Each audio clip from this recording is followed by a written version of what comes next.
Hello, John Perry here. This is actually a pre-recording. It's not a live Sunday morning science. I'm actually not doing one today, but I do have 3 lined up for the next 3 weeks, and they're really good ones. I've got guests on each time. On June 7th, I'm going to have Rob Stadler.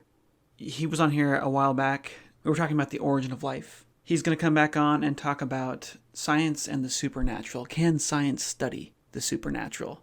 And I think it's going to be a really fun conversation. People were kind of rude to him last time he was on here because he disagrees with me, and a lot of people have been following me.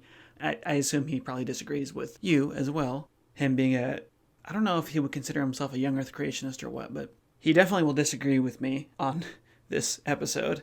But I think it's going to be a fun conversation to explore this idea of the supernatural and science.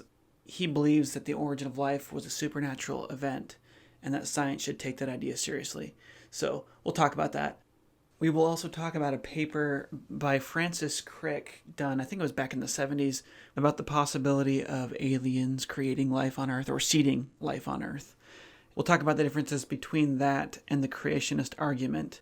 A lot of people think that it's unfair that that paper got published, yet, intelligent design papers don't typically get published in scientific journals. So the following week, on June 14th, I will have Dr. Garret Merriam on, and he is a philosopher of science. He teaches science philosophy, and we will talk about the theory of science. So not a scientific theory, but the theory of science. What the heck is science? What makes science different than other things? And it's kind of unfortunate that he's not coming on before Rob. I was hoping that I would be able to get him to come on earlier, but schedules didn't work out because a lot of what we'll be talking about there is going to be relevant to some of the concerns that Rob has with the scientific process, or what science has become in the past few decades.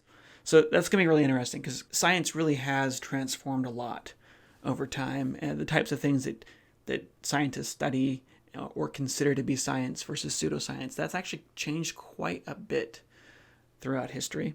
So that'll be fun. And then on June 21st, I'm going to have Dr. Donald Moss on, and I actually worked with him. He was a client of mine years ago. He tries to find new medications. That's what he does. He's focusing right now a lot of his work on an Alzheimer's drug that's not yet approved for use, but he's going to talk about how to tell snake oil from medicine. We'll talk a little bit about marijuana. There's a rumor that marijuana cures COVID-19. He's actually done research on marijuana, the medical use of marijuana in the past, and he's found some really interesting things. Marijuana really is a powerful medication. It can be used for quite a few different things. We're going to look at whether or not it can actually be used for COVID and how it is that people are thinking they should use it to treat COVID. That's actually really important. One of the big things with marijuana is that people who want to use it as a medicine often use it incorrectly. So we'll talk a little bit about that, but a big thing that we're going to focus on is this Alzheimer's medication that he's looking at right now, and just kind of the hoops that you have to jump through to get approved by the FDA. So that's what's on the list for the next 3 weeks. I'm very excited to have these guests on, so please join me. It's going to be a blast.